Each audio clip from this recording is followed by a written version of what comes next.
दार उघडते दार उघड.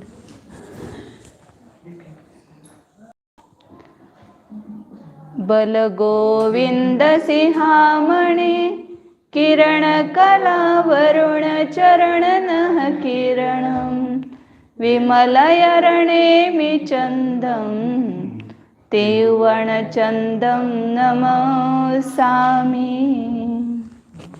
नमस्ते महाराज. वंदा माताजी.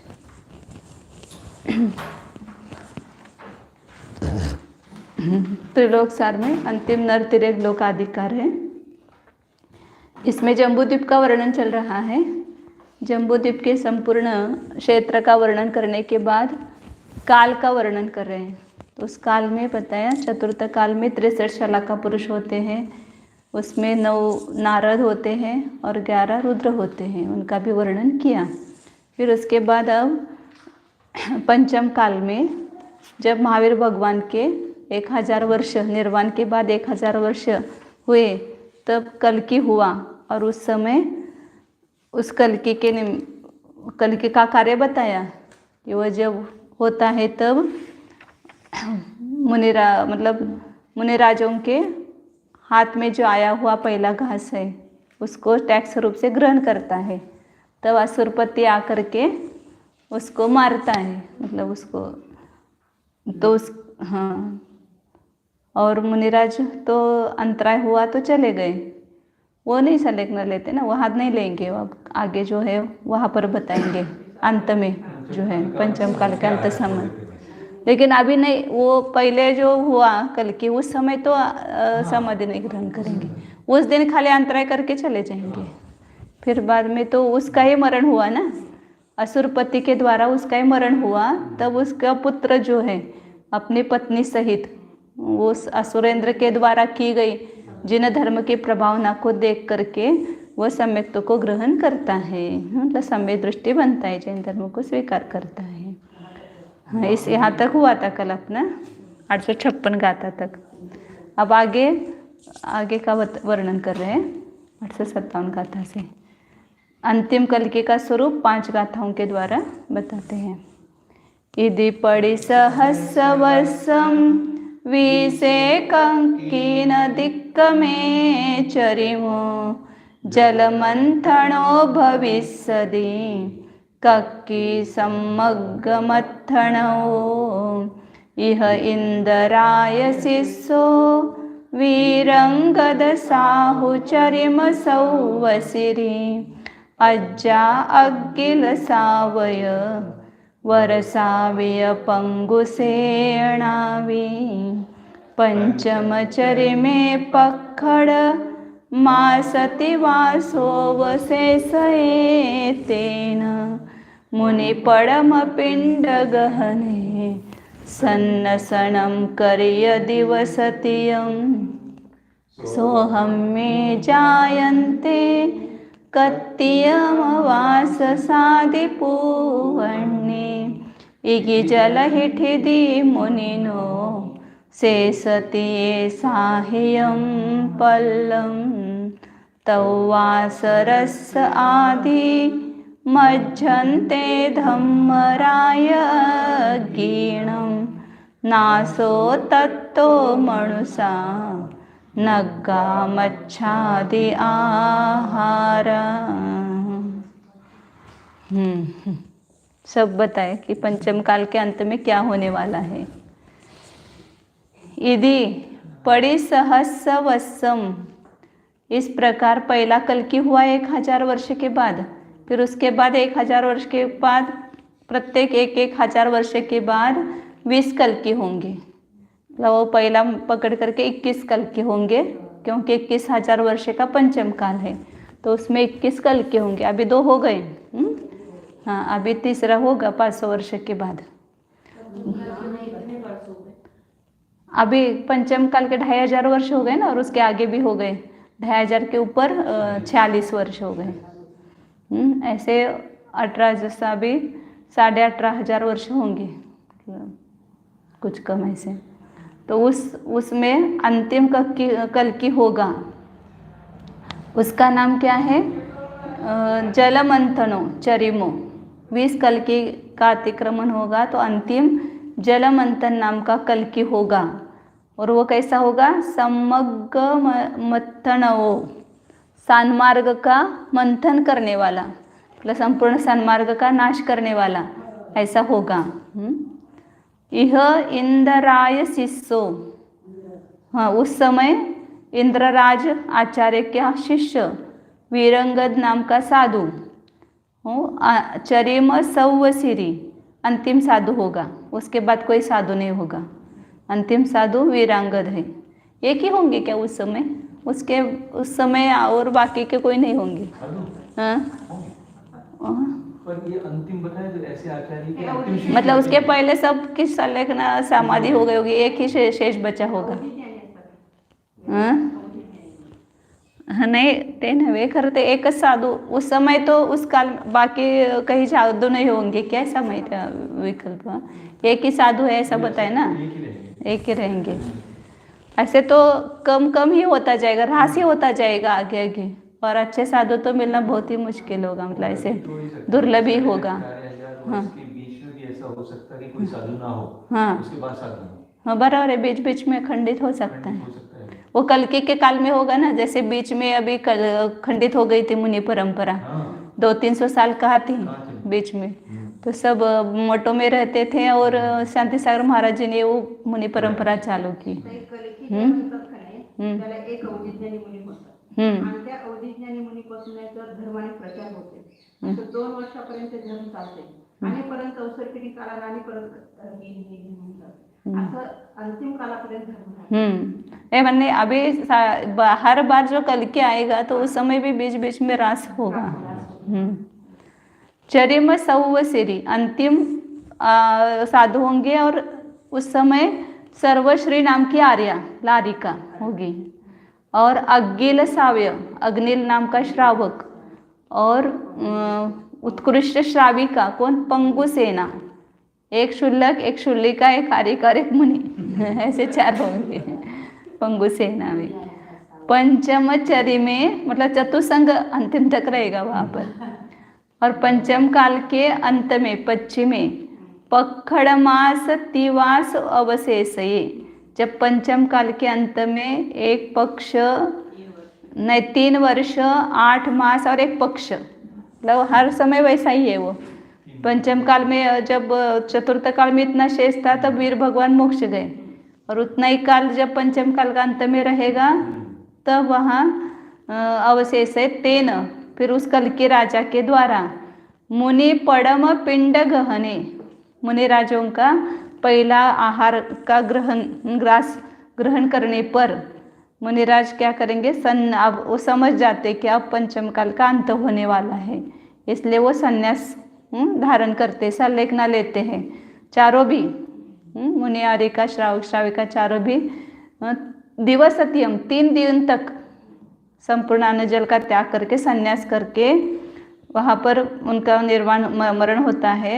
तो सोहम में जायन्ते, सौधर्म सर्ग में उत्पन्न होते हैं। और कब होते हैं वो भी महावीर निर्वाण का दिवस है, बराबर उस समय ही होंगे ना।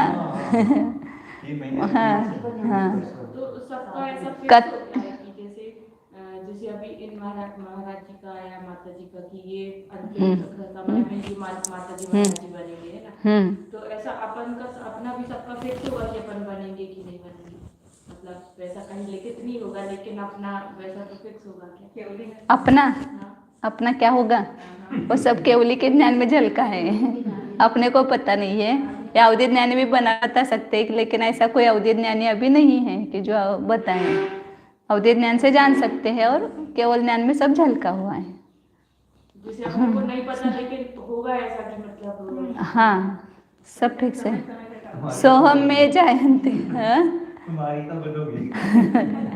कत्ते अमावास साधि पूवने, कार्तिक अमावस्या के स्वाति नक्षत्र में पूर्वान्न में जब मोक्ष गए ना महावीर भगवान, उसी समय ये ईगी जल ही थी, वो सौधर्म स्वर्ग में जाएंगे चारों भी। और जो मुनिराज हैं उनकी आयु ईगी जल ही थी, मतलब एक सागर की स्थिति आयु लेकर के वहाँ उत्पन्न होंगे। और बाकी के 3 जो हैं श्रावक श्राविका और अरिका, वे सादिक पल्ले की आयु लेकर के उसी सौधर्म सर्ग में उत्पन्न होते हैं। हाँ, सौधर्म सर्ग में जाएंगे क्योंकि सब समय दृष्टि है ना। फिर उसके बाद तो धर्म का ही नाश होगा, समय दर्शनी नहीं रहेगा कई भरत क्षेत्र में। तव वासरस आदि मज्जन्ते, उस दिन के आदि में क्या होता है, धर्म का नाश होता है।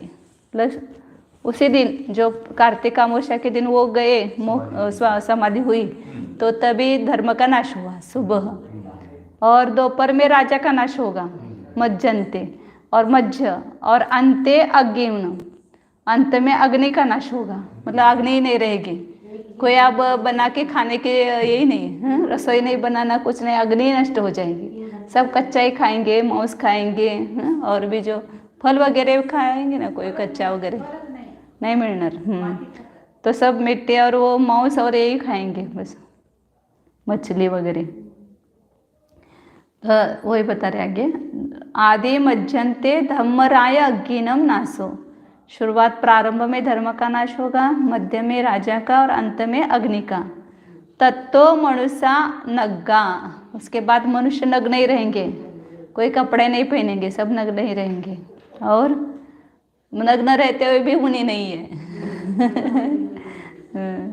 मत्स्यादि आहार, और मत्स्यादिक आहार करेंगे, मछली खाएंगे, कच्ची मछली, क्योंकि अग्नि नहीं रहेगी। तो कैसे कैसे क्या होता होगा, क्या पता। तो वैसे भी वो तो काल का अंत समय आ गया, तो नहीं, उसके बाद मनुष्य तो रहेंगे ना, षष्ठ काल में भी ऐसे मनुष्य रहेंगे, सब नग्न रहेंगे और मछली वगैरह खाएंगे षष्ठ काल में। तो वो काल जब हाँ, परिवर्तन होता है,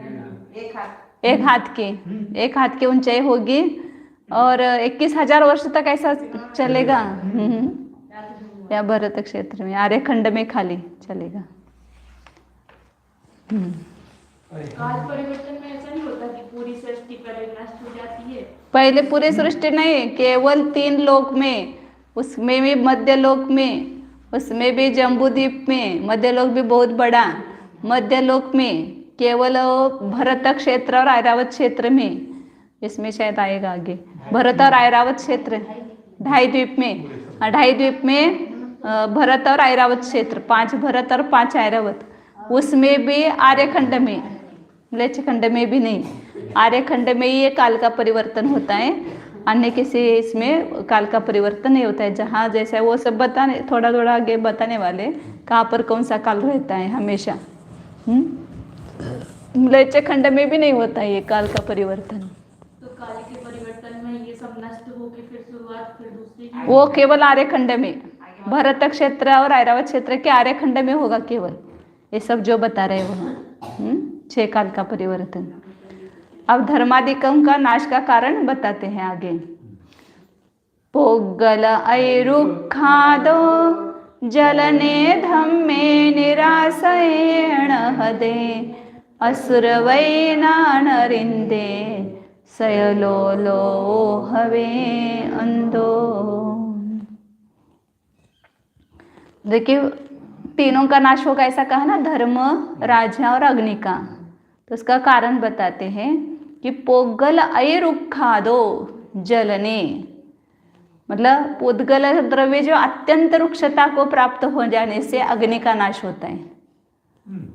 अत्यंत रुक्षता में अग्नि लगती नहीं, ऐसा इसका अर्थ हो गया। पोद्गल द्रव्य में अत्यंत रुक्षता आ जाने से अग्नि का नाश होता है। और धम्मे निराशयने हदे, धर्म का आश्रय नहीं रहे, धर्म का आश्रय मुनिराज है, मुनिराज का ही अभाव हुआ तो धर्म का नाश होता है। और असुर वैना नरंते, राजा का नाश क्यों हो गया, असुरपति आकर के राजा को मारता है, तो इसलिए राजा का नाश होता है। इसलिए सयलो लो हवे अंधो, सब लोग अंधा हो जाएगा, राजा नहीं रहेगा, महाराजा नहीं रहेगा और अग्नि नहीं रहेगी, तो संपूर्ण लोग हैं। फिर राजा भी गया और प्रकाश देती है, हाँ राजा भी प्रकाश देते हैं, हाँ बराबर है। कोई भी रहेंगे तीनों अंधे, तीनों सब लोग ही अंधा हो गया। धर्म का आश्रय मुनिराज है, मुनिराज है तो धर्म है। आगे अब वहाँ के जीवों की कहाँ पर गमन करते हैं वो बता रहे।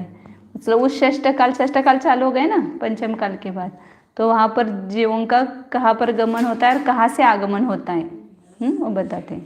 सगळं चांगलं गेलं आला असं उशिरा. अनेकदा येता एत्त मुदा निरयदुगम निरयतिक्तिरखादु जनन मेत्त हवे थोव जलदायी मेहा भूनिस्सारा नरातिवा. एत्थ मुदा, इस षष्ठ काल में जो मरे हुए जीव कहाँ जाएंगे? केवल नरक गति और तिर्यंच गति, दूसरे गति में जन्म ही नहीं, क्योंकि मांस खाएंगे और सब ऐसा ही आचरण उनका होगा, धर्म तो है ही नहीं. तो एक तो नरक गति में जाएंगे या तिर्यंच गति में जाएंगे. और आएंगे कहाँ से? निरय तिरखा दु जननम, नरक गति और तिर्यंच गति से ही आएंगे. कोई भी देव गति से और मनुष्य गति से भाव उत्पन्न ही नहीं होगा षष्ठ काल में. हाँ हाँ, आज तो हो रहा है ना. देवगति से देवगति में जाना चालू है, चारों गति में जा रहे हैं ना अभी.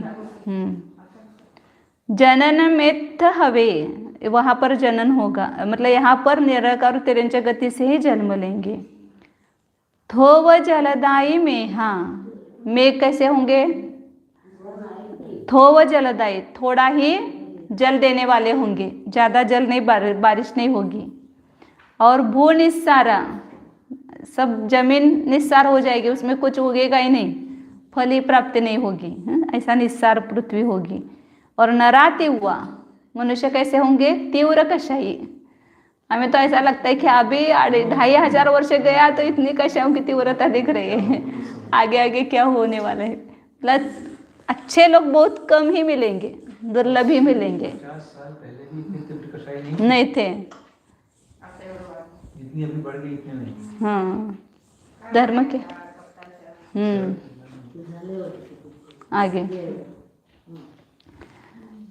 मतलब षष्टम काल का सब बता रहे वर्तन. अभी अति दुष्यम का चरम वर्तना का क्रम 4 गाथाओं के द्वारा कहते हैं. मतलब षष्ठ काल का अंत कैसे होगा, षष्ठ काल में क्या होगा वो बताया.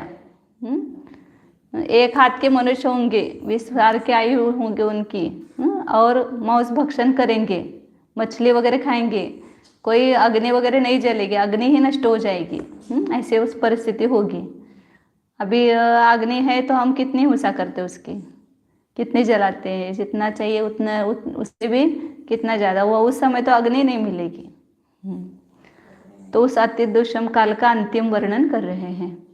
संवत्तयणामणिलो गिरितरु भूपहुदि चुण्णणं करिय भमदिदि संतम जीवा मरंती मुच्छन्ति छट्टन्ते. षष्ठ काल के अंत में उसका वायु का नाम बताए संवत्तय, संवर्तक नाम की वायु बहेगी. और वो ऐसे बहेगी कि संपूर्ण गिरी, पृथ्वी, पर्वत, तरु, वृक्ष और पृथ्वी इत्यादि को चूर चूर्ण कर देगी, उतल पुतल कर देगी. ऐसे वो वायु होगी. जैसे भूकंप होता है ना, ऐसे वैसे वो वायु निकलेगी. तो सब पर्वत भी चूर हो जाएंगे, वृक्ष भी चूर्ण हो जाएंगे और पृथ्वी भी. और जीव जो है क्या हो जाएंगे? भमरी, वो वायु भ्रमण करेगी. कहाँ तक? दिसंत, दिशाओं के अंत तक, संपूर्ण दिशाओं के अंत पर्यंत उस पर्वत, वृक्ष, पृथ्वी आदि का चूर्ण करती हुई वायु सगळं भुईसपाट होऊन जाणार तिथं पूर्ण, और भ्रमण करती है. और उसके बाद जीवा मुच्छन्ति, मरंती, मूर्छित हो जाते हैं और मर जाते हैं. षष्ठ काल के अंत में कौन बचने वाला है? कोई जीव नहीं बचेगा. वो कितने बचेंगे वो बता रहे हैं आगे, उसका वर्णन आगे करेंगे. छठे काल के अंत में सब मनुष्य जो है लास्ट में ऐसी वायु आएगी कि मनुष्य सब मूर्छित होंगे और कुछ मर भी जाते हैं. और इसलिए वो थोड़ा थोड़ा दिखता है ना, अभी भी कुछ बीच में आती है लहर और उसमें कितने सारे आदमी मर जाते हैं. अभी अभी कोरोना हो गया, उसके पहले सुनामी हो गया, उसके पहले और भूकंप हो गया किलारे में। ऐसे बहुत सारे कुछ न कुछ निमित्त होते हैं और जिससे मनुष्य की हानि होती है। आगे 865 नंबर की गाथा। खगगिरि गंग दुवेदी खुद्द बिलादिम बिसंति आसन्ना नेन्ति दया खचर सुरा मनुष्य जुगलादि बहुजीवे। उस समय जब ये सब नष्ट होगा तो उस समय खग गिरी गंग दुवेदी मतलब विजार्द पर्वत और गंगा और सिंधु की वेदी और खुद्द बिल आदि क्षुद्र बिल आदि कहीं कहीं पर ऐसे बिल होते हैं ना पर्वत इत्यादि में, तो उस बिल आदि में आसन्ना विसंति जो जो पास होंगे ना वो उसमें जा कर के सुरक्षित हो जाएंगे। और विद्याधर और देव आकर के खचर सुरा विद्याधर आएंगे और वो भी मतलब विद्याधर नष्ट नहीं होते ऐसा का अर्थ। विद्याधर तो उसमें रहते हैं ना, विजार्द की श्रेणियों में रहते हैं। तो उस विजार्द की गुफाओं में पर्वत में गंगा सिंधु नदी की वेदी होती है, वहाँ पर जो जगह जहाँ पर है ऐसी वहाँ पर ये विद्याधर और देव आकर के क्या करते हैं, मनुष्य जुगलादि बहुजीवे नेन्ति बहुत सारे मनुष्यों के युगलों को ले जाते हैं। 72 ऐसा बोला या उन्होंने बहुत ऐसा कहा, बहुत कई कई पर आता है वो 72 युगलों को ले जाते हैं और वो छिपा के रखते हैं, वहाँ पर सुरक्षित रहते हैं। फिर सब खत्म होगा तो वापस उनको बाहर निकालेंगे। ये षष्ठ काल की समाप्ति होकर पुनः षष्ठ काल चालू होगा ना तब। षष्ठ काल में ना जाना पड़े मनुष्य ना ऐसा प्रयास करो। और एक ही प्रयास है व्रती बन जाओ, संयमी बन जाओ।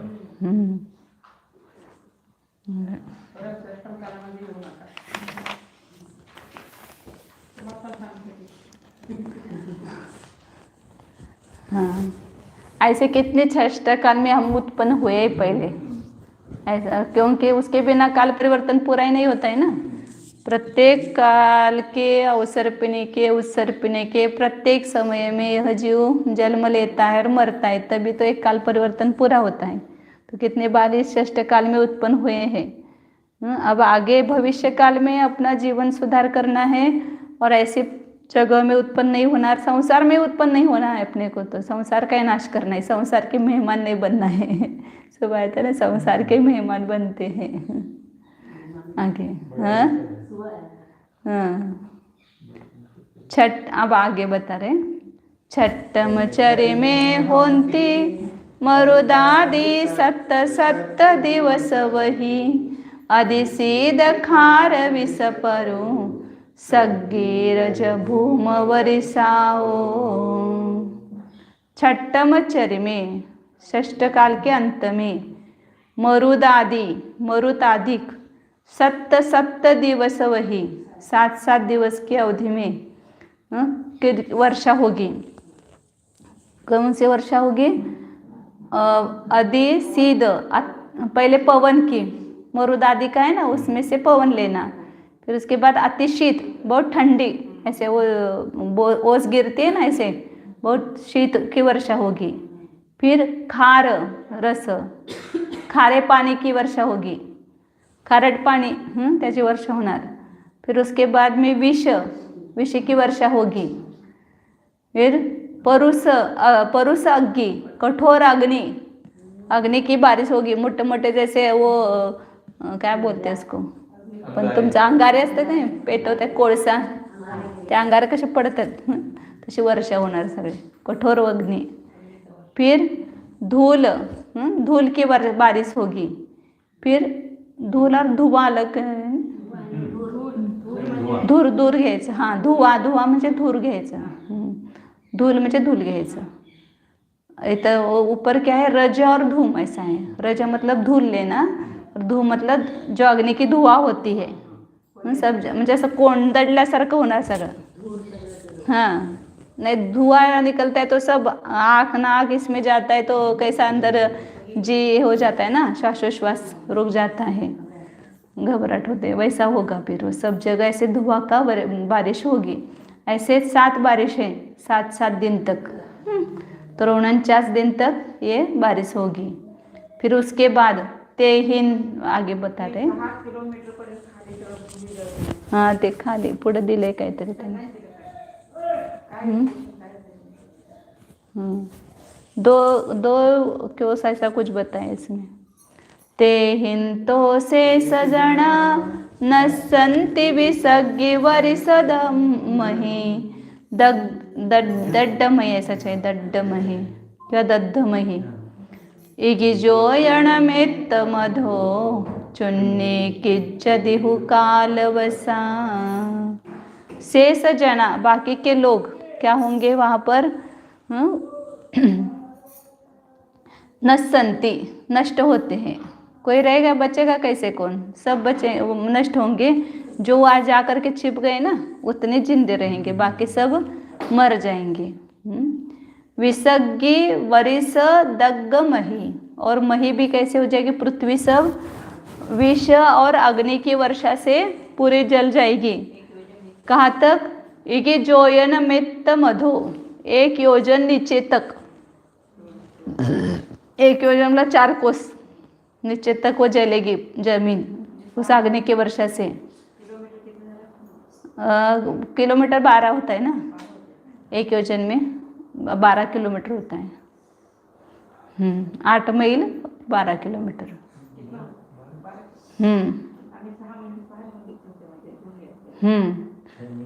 अब सब जगह थोड़ा अलग अलग हो सकता है ऐसे। 12 किलोमीटर होता है ना। वो जो विद्यार्थ पर्वत की गुहा रहती है उसमें, और वो गंगा नदी की वेदिका वगैरह बताए ना, अभी ऊपर बताए ना, बहुत बड़ी जगह है, बहुत बड़ी जगह। गंगा की वेदियां बहुत बड़ी जगह है। विद्यार्थ पर्वत है ना, वो बड़ा है, उसमें विद्याधरों के निवास स्थान है, तो वहीं पर वो छिपाते हैं। वहाँ तक ये नहीं पहुँच पाएगी अग्नि और ये सब। वहाँ होती नहीं ना, वहाँ होती नहीं, केवल आर्यखंड में होती है। आगे कहा गया, चुन्नी की जदी हो कालवसा, काल के वश से ये विष और अग्नि से सब जल करके दग्ध हो करके पृथ्वी 1 योजन नीचे तक चूर चूर्ण की जाती है, हो जाती है। अब आगे उत्सर्पिणी, पुनः ये अवसर्पिणी काल खत्म हो गया, षष्ठ काल, पुनः कौन सा काल चालू होगा, उत्सर्पिणी काल चालू होता है। तो 3 गाथाओं के द्वारा कहते हैं। हाँ हाँ हाँ बराबर, इसलिए उसको शाश्वत तीर्थ बोलते हैं ना, वो कभी नष्ट नहीं होता है। भले जमीन नीचे ऊपर हो जाए, कुछ पर्वत हो जाए, लेकिन वो जगह जो है, जो निर्वाण भूमि की, वो वैसी बनी रहती है। उस पिणीय पड़ में पुखर खीर गदमिदर सा मेघा सत्ताहं वरसन्तिय नग्गा मत्तादि आहारा। अब उत्सर्पिणी का पहला काल चालू होगा, या उत्सर्पिणी का षष्ठ काल खत्म हुआ, फिर उत्सर्पिणी का पहला काल आएगा, षष्ठ काल जैसा ही वो भी। उसमें पुखर खीर घद मिदरसा मेघा, उस समय 7-7 दिन तक पुनः सत्ताहम वरसंती, 1 सप्ताह तक, जैसे 7-7 दिन तक ये 49 दिन तक ये वर्षा हुई, तो पुनः 7-7 दिन तक किसकी वर्षा होगी, जल, पुक्कर मतलब जल, पुष्कर, खीर मतलब दूध, घृत, अमृत और रस, रस मतलब सामान्य रस लेना क्या, जल, दूध, घी, अमृत और रस, इनकी वर्षा 7-7 दिन तक करते हैं। 5 ही हो गए ना, 5 बताएं। सामान्य जल की वर्षा होती होगी। फिर ये 49 दिन और 49 दिन ऐसा बोलते हैं ना, तब पर्युषण पर्व चालू होता है, वो उसी समय होता है ना। नहीं वापिस, हाँ भाद्रपद शुक्ल वहाँ से चालू हो जाता है ना ये, और 49 दिन वहाँ पर खत्म होते हैं। नहीं वो 49 दिन तो हां भाद्रपद नाहीतर पंचमीला हां त्या विद्याधर क्षेत्रातून आणून सोडतात. हां ते लोक इथले सगळं बघून घाबरे होतात का नाही. हम्म. मग ते विद्याधर क्षेत्रातले सांगतात की तुम्ही असं धर्म करा. हम्म. मग ते पंचमीपासून धर्माची सुरुवात झाली म्हणून आपलं दशरक्षण हम्म. नहीं नहीं, वो मेरा कहना क्या है कि 49 दिन ही लेना, केवल वीर निर्वाण महोत्सव से लेकर के वो 49 दिन ऐसा कहते हैं ना, या उसके पहले 49 दिन तक ये वर्षा होगी, फिर उसके बाद 49 दिन अच्छी वर्षा हो करके फिर भाद्रपद शुक्ल पंचमी को पर्शन पर्व का मनाते हैं. हाँ छठा काल है वो तो, हाँ, धर्म अभी नहीं होगा. लेकिन वो हमेशा ऐसा ही बताया जाता है ना. जो जल गई थी हाँ, उसको वो उस समय प्रारंभ होती है, इसलिए वहाँ से पर्युषण पर्व का प्रारंभ हुआ ऐसा इसमें. वर्षा होणार. ते वर्षा झाल्यानंतर भाद्रपद पंचमीला ते जीव तिथे येणार. मग ते धरतात. आगे चलो, आगे पढ़ते हैं. सप्ताहम वरसंती, 7 दिन तक ये वर्षा करते हैं. फिर उसके बाद नग्गा, वो जीव उसी समय भी नग नहीं रहेंगे, कोई कपड़े वगैरह नहीं है उनके पास, नहीं है इसलिए नहीं पहनते. नहीं तो ऐसे नहीं कि त्याग नहीं किया हुआ है, मुनि नहीं है वो, नग्न रहेंगे. हाँ, फिर मत्तादि आहारम, मिट्टी का आहार करेंगे. उधर तो वो मछली का आहार करते थे, वो ये मिट्टी का आहार करेंगे. मतलब उस समय मछली अधिक भी रहेंगे नहीं ना, सब जल जाएंगे. माती खाणार. सहाव्या पुन्हा वत्सर्पणीच्या पहिल्या काळातले. पहले काल से शुरुआत होगी कि छठे काल से शुरुआत होगी? उसको उत्सर्पणी का पहला काल बोलेंगे. उस छठा काल जैसा ही वहाँ पर उत्सर्पणी का पहला काल है. आगे उन्नम छंडति भूमि छविं सनिधत्तमोसहिं धरदि वल्लिलदागुं मुतरू. वड्ढेदि पाहिजे, वड्ढेदि जलादि वर्षे हिम. यहाँ पर ड ढ द जो है ना, वो सब लुप्त ही हुआ है. ऐसे प्रिंटिंग में हो जाता है.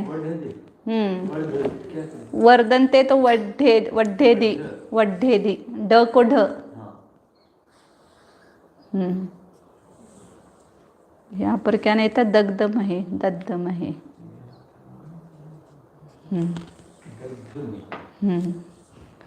तो उस जलादि की वर्षा होने के कारण क्या होगा, जो पृथ्वी सब गर्म थी, उष्णता, तो उस उष्णता को छोड़ देती है, वो मतलब ठंडी बन जाती है. और सनिधत्त मतलब सचिकणपना, स्निग्धपना, और ओसहिम धरदी, स्निग्धपना को धारण करती है, औषधि को धारण करती है वो पृथ्वी. फिर वल्ली, लता, वेल और लता और गुल्म और वृक्ष, तरु मतलब वृक्ष, इनको बढ़ाती है वो पृथ्वी, मतलब उसमें वो उगने लगता है. जलादि वर्षे हिम, जलादिक वर्षा के कारण पृथ्वी उष्णता को छोड़ देती है, स्निग्ध हो जाती है, और औषधि और अन्न आदि को धारण करती हैं, और वे लता गुल्म वृक्ष आदि की वृद्धि को प्राप्त होते हैं. हाँ.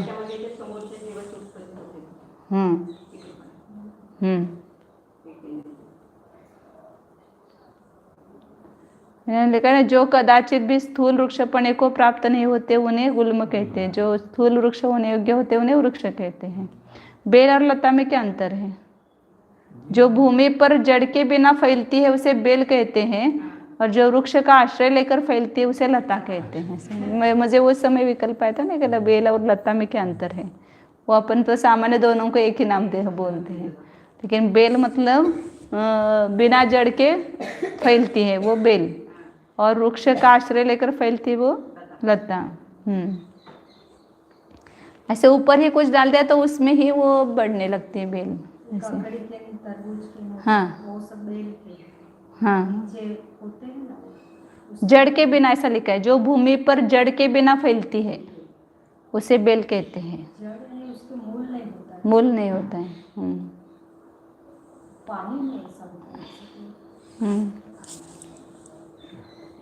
नदी तीर गुहा दिठिया भूसियल भंगंध गुण समा होया.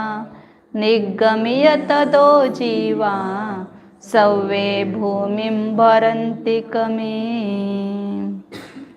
फिर जो नदी तीर, नदी के किनारे तीर पर या गुहादिक में स्थित वो जो युगल थे, विद्याधर और देवों ने जाकर के उनको रखा था, वे सब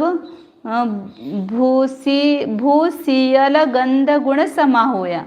ऐसे पृथ्वी की गंध आने लगती है, शीतल वायु आने लगती है, लहर, तो उससे ही वो ऐसा वो उनको बुला ही रहे, तुम आ जाओ अब बाहर। अब वो अग्नि उष्णता खत्म हो गई, तुम अब बाहर आ जाओ। लेकिन हाँ, एक छठे काल के अंत में ले गए थे ना उनको, मतलब 49 दिन तक ही रहेंगे वो। पहले 49 दिन जब अग्नि आदि की वर्षा होगी तब वो, और उसके बाद 49 दिन, मतलब कितने दिन हो गए? हाँ, 3 महीने 8 दिन हो गए रहेंगे। आगे भूमि निगम्य, वहाँ से मानो वो शीतल भूमि, गंध, ये गुण जो है उनको बुला रहे हैं। इस प्रकार वे जीवा निगम्य, वहाँ से निकल करके सव्वे भूमि भरंती, सब भूमि पर अब भर जाते हैं।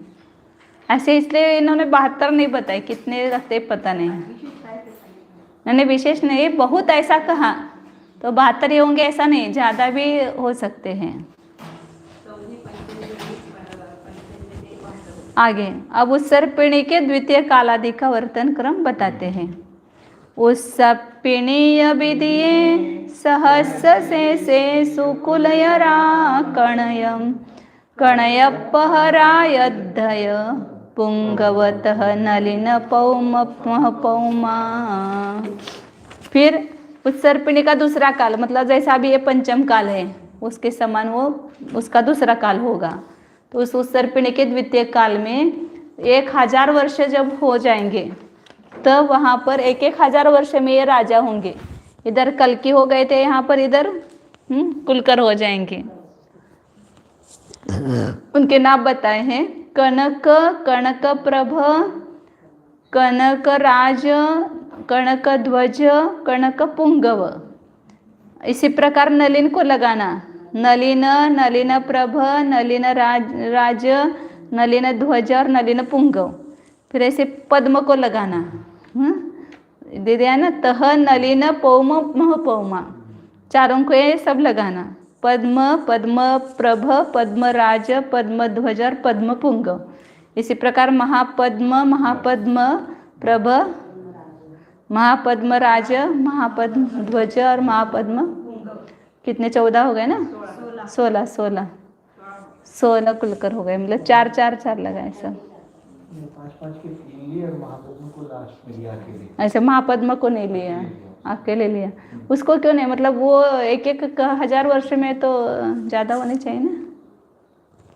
तिलोय पणत्य में 14 कुलकरों का कथन है, पद्म, पुंग और महापद्म इन 2 कुलकरों का नाम नहीं है, ऐसा बता रहे। इसमें ये कह रहे द्वितीय काल के 1000 वर्ष शेष रहने पर तब ये 14 कुलकर होंगे। 1000 वर्ष शेष रहने पर, अच्छा, मैं समझी कि 1000 वर्ष होने के बाद 1000 वर्ष ख्याल शेष रहा, मतलब चतुर्थ काल आने, मतलब तीसरा काल आने वाला है उसके पहले। उत्सर्पिणी विधिये सहस्र शेषेषु, लगा कि 1000 वर्ष शेष रहने पर, ऐसा लगा मुझे। 1000 वर्ष शेष रहा तब ये 14 कुलकर हुए। यहाँ पर 16 दिए हैं, तिलोय पणत्य में 14 दिए हैं।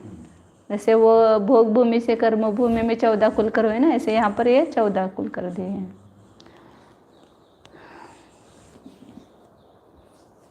महापद्म में नहीं लगाया सब, महापद्म केवल अकेला लिया है, बाकी सब में वो लगाया है। अब आगे तीसरे काल में स्थित 63 शलाका पुरुष, पुनः तीसरा काल आएगा उत्सर्पिणी का, तो वह 63 शलाका पुरुष होंगे। अवसर्पिणी के चतुर्थ काल में और उत्सर्पिणी के तीसरे काल में 63 शलाका पुरुष होते हैं, और मोक्ष भी उसी काल में जाते हैं। और वो 4 गाथा उनके द्वारा बताते हैं। तसोल समणु ही कुला याराणल पक्क पहुदिया होंती ते वट्ठी नरात दिए सेनीय चर पड़मतिथयरो। अभी इतना पढ़े। तस 16 मनु ही, उन 16 मनु के द्वारा, 16 कुलकर्म के द्वारा कुलाचार वो सिखाते सब, कुल के अनुरूप कैसा आचरण करना, और आगे अनल पक्क पहू दिया, मतलब तब तक वो पकाते नहीं थे, ऐसा लगता है, खाना नहीं बनाते थे। नहीं नहीं, 6ष्ठ काल में ठीक है, पंचम काल में तो होनी चाहिए ना, पंचम मतलब दूसरे काल में, वहाँ पर नहीं है। यहाँ जैसा भी पंचम काल है वैसा वो दूसरे काल में नहीं है, ऐसा लगता है इस पर से। पंचम काल का आखिर, हाँ पंचम काल का प्रारंभ होगा, हाँ यानी समाप्त हो जाएगी पंचम काल में। हाँ, छठे में होगी, ये तो पांचवें में, 5वें के अंत में होगी ना, लेकिन पूरे 5वें काल में तो है अभी, वहाँ पर न कैसे होगी? पांचवें काल के प्रारंभ में वहाँ अग्नि नहीं है। हाँ। जैसे जैसे 5वां काल बढ़ेगा अग्नि की शुरुआत हो जाएगी। नहीं नहीं, यहाँ तो वो 5वां नहीं, दूसरा काल 1000 शेष रहने पर 14 कुलकर हुए, ऐसा पता है ना। फिर 20,000 वर्ष तो वैसे बीत गए ना, 20,000 वर्ष में अग्नि नहीं है, ऐसा हो गए फिर, ऐसे लगाना पड़ेगा।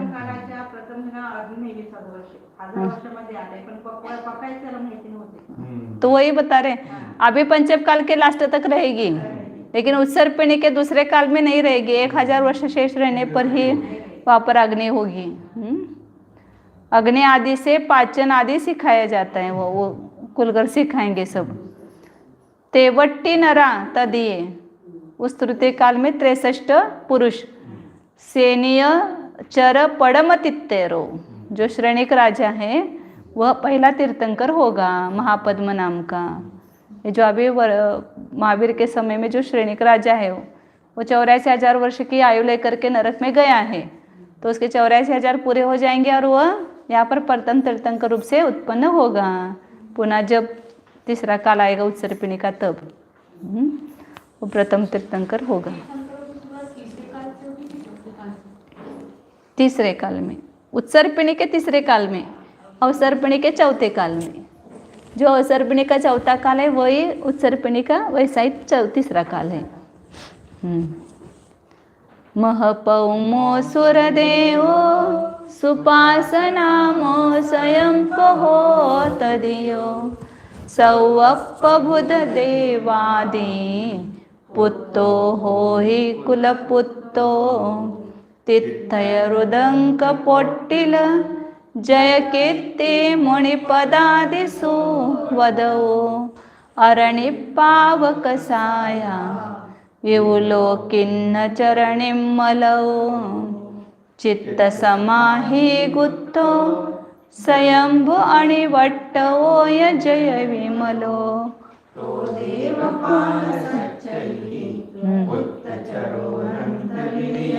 तो महोपमो ये नाम बता रहे, आगे भविष्य काल के 24 तीर्थंकरों के नाम। महापद्म श्रेणिक राजा होगा, उसका नाम क्या है? महापद्म। फिर सूरदेवो, फिर सुपासनामो सुपार्श्व, फिर स्वयंप्रभ तुर्यो चौथा है, फिर सौवप्पबुध मैंने सर्वात्मभूत, देवादिपुत्तो देवपुत्र, फिर उसके बाद कुलपुत्र, फिर तित्तयर नहीं उदंक तीर्थयर, उदंक तीर्थंकर, उदंक नाम होगा उनका। पोट्टिल मतलब प्रोष्ठिल, जय कीर्ति मतलब जय कीर्ति, मुनिपद आदि सुवदवो मैंने मुनिपद जिसके आदि में है ऐसा सुव्रत मतलब मुनि सुव्रत। इधर उधर यही नाम उस काल में भी होंगे, इस काल में भी है, सब इधर उधर खाली होता है। मुनि सुव्रत। फिर अरणिपावकसाया, अर मतलब अरनाथ खाली, अर खाली बोल रहे हैं। निष्पाप निष्कषाय नाम होगा उनका। फिर विपुल, फिर कृष्ण, कृष्ण जो नारायण का जी होता है ना, कृष्णचर मैंने पहले कृष्ण अभी तीसरे नरक में गया है, वह आकर के निर्मल नाम का तीर्थंकर होगा। 13वां तीर्थंकर आ रहा है ना, कितना है? 16वां है क्या? 1 2 3 4 5 6 7 8 9 10 11 12 13 14 15 16वां तीर्थंकर होगा कृष्ण। चित्रगुप्त, फिर समाधिगुप्त, चित्त समाहि गुप्तो, चित्त गुप्त और समाधि गुप्त। फिर स्वयंभू, स्वयं प्रभा है तो ऊपर ये स्वयंभू है। अनिवर्तक और जय, विमल, फिर देवपाल, फिर सच्चई पुत्तचरो। देखो ये रुद्र हुआ था ना महावीर के काल में, वो अभी तीर्थंकर होगा आगे, 24वां तीर्थंकर। इधर महावीर 24वें थे, उधर वो 24वां है। अनंतवीर्य नाम का, अनंतवीर्य पुत्तचरो अनंत वीर्यंतो। लापने से भी जल्दी जाने वाला है मोक्ष। नहीं, वो एक कोडाकोडी सागर में जाएगा ना लास्ट में। एक कोडाकोडी सागर है, अभी घूमेगा। नहीं, मुझे लगा कि 41,000 वर्ष 42,000 वर्ष के बाद जाएगा। नहीं, वो लास्ट का तीर्थंकर होगा तो एक कोडाकोडी सागर जाएंगे ना लास्ट में। बहुत सा नंबर है।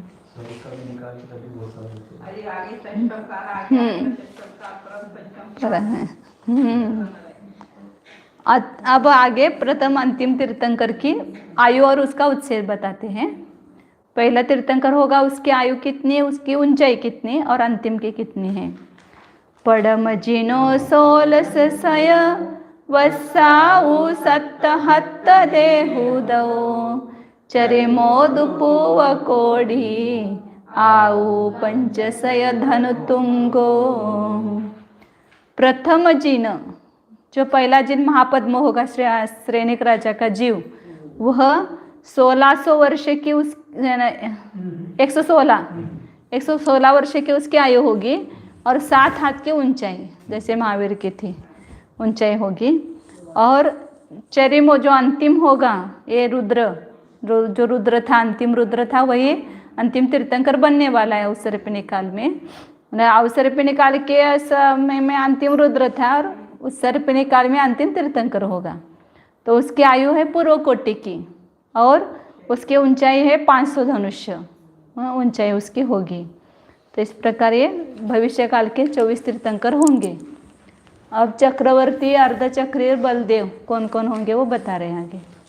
भविष्य के उसके भी नाम है, फिक्स है सब।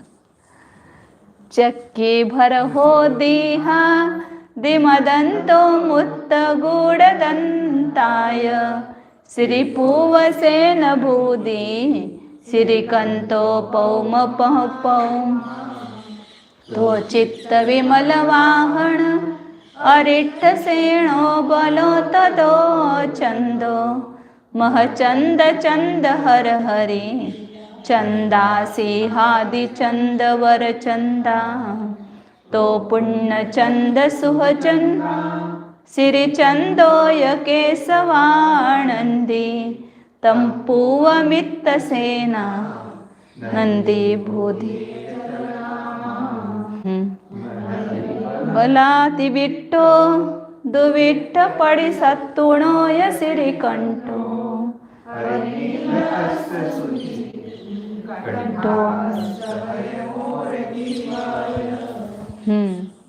पहले चक्रवर्तियों के नाम बताते हैं। तीर्थंकर सबसे ज़्यादा पुण्यशाली, उससे चक्रवर्ती, उसके बाद नंबर आता है, उसके बाद बलदेव, उसके बाद नारायण, उसके बाद प्रतिनारायण। इसका नंबर है उनका पुण्य। नारायण का पुण्य ज़्यादा नहीं होता बलदेव से? ऐसे वो उनके, लेकिन पुण्यशाली मतलब ऐसे अच्छे के अपेक्षा से देखे तो बलदेव होंगे, वो नरक जाने वाले हैं ना चक्र नारायण, इसलिए उसको नंबर बाद में दिया होगा। चक्की, चक्रवर्ती कौन होगा? भरत, उसका नाम भी भरत होगा। हर काल का चक्रवर्ती का नाम भरत ही होना चाहिए, ऐसा लगता है। पहले चक्रवर्ती भरत ही है, क्योंकि भरत वर्ष उसके नाम से पड़ा, ऐसा बोलते हैं ना। देहादि मदंतो, दीर्घ आदि जिसके में है ऐसा दंत, मतलब दीर्घ दंत, मुक्त गूढ़ दंता, मुक्त दंत और गूढ़ दंत, इस प्रकार ये 4 हुए। फिर श्रीपूव सेन भूधि, श्रीसेन और श्री जिसके पूर्व में है ऐसा सेन, मतलब श्रीसेन, और भूति मतलब श्री जिसके आदि में है वह भूति, मतलब 3 लगा, 2 नाम लगाने, जैसे दंत में लगा ना, दीर्घ जिसके आदि में ऐसा दंत, मतलब दीर्घ दंत मुक्त दंत और गुड़ दंत। इसी प्रकार श्री को दोनों लगाना, श्री शेन और श्रीभूति। फिर श्रीकंतो, श्रीकांत। पद्म, पौम महोपमा, पद्म और महापद्म। कितने हो गए? अभी आगे चित्त वाहन, विमल वाहन, दोनों को लगाना। अरिष्ट सेनो, अरिष्ट सेन। इस प्रकार चक्रवर्ती हो गए चक्के। अब बल, बल मतलब बलभद्र। कौन कौन हुए? तो दो। उसके बाद चंद, महाचंद, चंदहर मतलब चंद्रहर, हरिचंद्र, सिंह आदि चंद्र, सिंहचंद्र, सिंहचंद्र। फिर वरचंदा, वरचंद्र, सब चंद्र चंद्र ही है, सबके आगे चंद्र है। चंद्र, महाचंद्र, चंद्रधर, हरिचंद्र, सिंहचंद्र, वरचंद्र। फिर पुण्यचंद, पूर्णचंद्र और सुखचंद, शुभचंद्र, श्रीचंद्र। इस प्रकार एक केशवा, ये सब केशव होंगे, यानी बलदेव, बलभद्र। हाँ, फिर उसके बाद नारायण बता रहे हैं। नंदी तम पूव मित्र सेना, नंदी जिसके पूर्व में ऐसा मित्र और शेन, नंदी नंदी, नंदी मित्र, नंदी शेन। फिर नंदी भूदी, नंदी भूत। फिर यचल मतलब य अलग लगाना है, वो अचल लगाना, अचल। मई मह ऐ बला, महाबल और अतिबल। फिर त्रिविट्टो, उल्टा इनका इधर भी नाम त्रिपृष्ठ है यहाँ, त्रिपृष्ठ। और दुविट्ट मतलब दुपृष्ठ, द्विपृष्ठ। ये सब नारायण, नौ नारायण के नाम बताए। और इसके पड़िसत्तु मतलब इसके प्रतिपक्षी प्रतिनारायण होंगे, वो श्रीकंठो, श्रीकंठ, हरिकंठ, नीलकंठ, अश्वकंठ, सब कंठ लावायचं। प्रतिशत्रु नाव आहे, नारायण के प्रतिशत्रु ऐसा बताया। नारायण के जो शत्रु हैं प्रतिनारायण, उनके नाम बता रहे हैं। श्रीकंठ, हरिकंठ, नीलकंठ, अश्वकंठ। फिर सुखी कंठ, शिखीकंठ, सुकंठ लगाना, और शिखीकंठ, अश्वग्रीव और हयग्रीव और मयूरग्रीव, 3 की ग्रीवा, घोड़े के ग्रीव। हय मतलब अश्व मतलब और हय मतलब दोनों घोड़ा ही होता है, और मयूर मतलब मोर, मोर होता है, मयूरग्रीव। ऐसे नाम बताए उनके, नारायण प्रतिनारायण चक्रवर्ती के। हाँ, इसमें से अभी के कौन ऐसा नहीं बताया यहाँ पर। अब आगे इनका निर्गमन बताते हैं।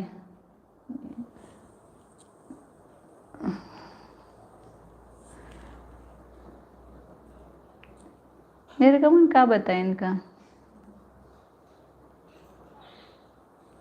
एसो सौ भेदो भेहो परुविदो विदियत दिय कालेसु पूवं वगहिदवो शेषो तुर्यादि भोगमहि।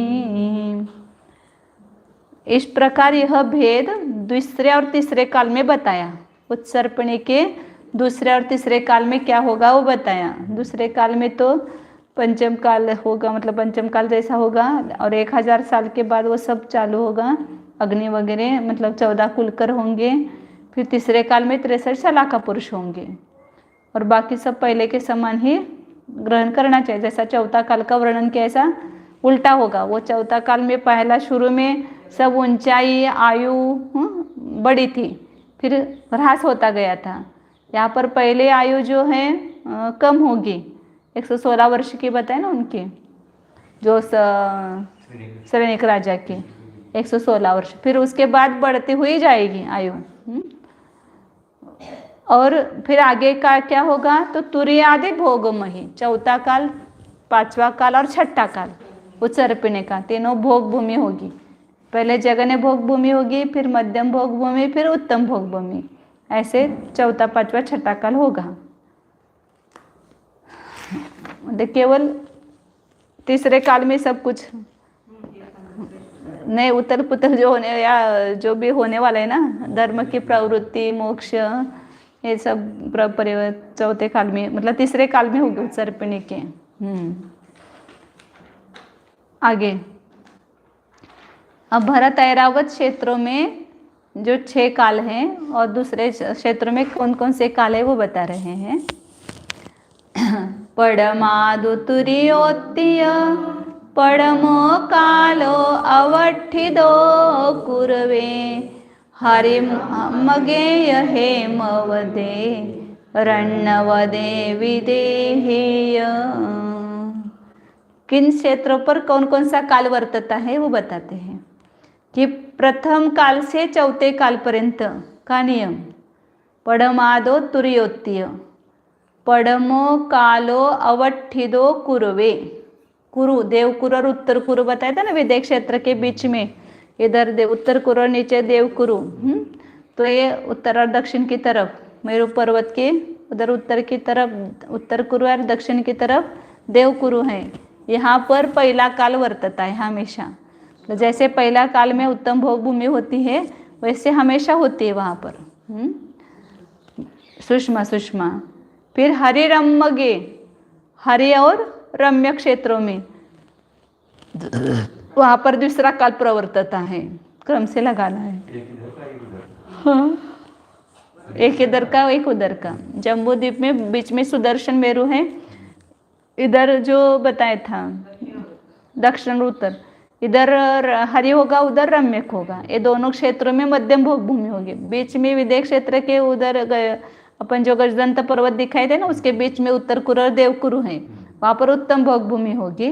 पहला काल वर्तता है हमेशा। और हरि और रम्य क्षेत्र में द्वितीय काल वर्तता है। और हेमवत और ऐरण्यवत क्षेत्र में हमेशा जगन्य तीसरा काल वर्तता है। और विदेह है चतुर्थ काल। विदेह क्षेत्र में हमेशा चतुर्थ काल जैसी प्रवृत्ति होती है। जैसे चतुर्थ काल के प्रारंभ में रहता है ऐसा विदेह क्षेत्र में हमेशा रहता है। आगे भरह इरावद पण मिलिच्छ खंडे सुखचर सेढ़ीसु दुस्सम सुसमादि दो अंतोत्य हानि वड्ढीय। वड्ढी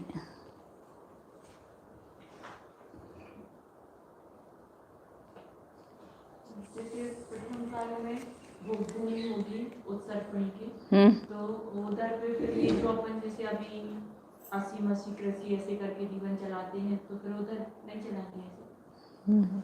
भोग भूमि तो अपने आप कल्प वृक्षों से प्राप्त होगा ना वहाँ पर। वहाँ उत्सर्पिणी के चतुर्थ काल में जगन्य भोग भूमि होगी, पंचम काल में मध्यम भोग भूमि और षष्ठ काल में उत्तम भोग भूमि होगी।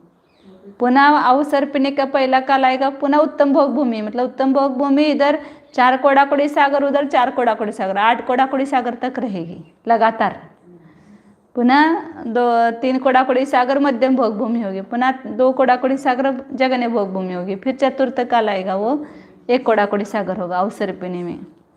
ऐसे हमेशा काल का परिवर्तन होता है। तो भरह इरावद, भरत और ऐरावत क्षेत्र में कितने वो पंच मिलिच्च खंडेसु 5 म्लेच्छ खंडों में और खच्चर सेडीसु विद्याधरों की जो श्रेणियाँ हैं, विजयार्ध पर्वत के ऊपर विद्याधरों की श्रेणियाँ उनके नगर के नगर हैं। तो वहाँ पर दुस्सम सुसम आदि 2 अंतोत्तीय हानि वड्ढी। केवल वहाँ पर दुष्मा सुष्मा काल मतलब चतुर्थ काल ना, हाँ चौथा काल, उस चौथे काल के समान जैसे चौथे काल के आदि से लेकर के अंत तक होती है हानि, पुनः वृद्धि उतरते समय होती है, ऐसे वही काल उसमें वर्तता रहेगा। कहाँ पर? विजयार्ध की श्रेणियों में और 5 म्लेच्छ खंडों में। मतलब जो ऊंचाई या उसके जो आयु वगैरह जो हैं, तो जब अवसर्पिण आएगा तो उनके चतुर्थ काल के जैसे वो हानि वृद्धि से लेकर के हानि होगी और पुनः उसकी वृद्धि होगी। ये चौथा काल ही हमेशा रहेगा वहाँ पर।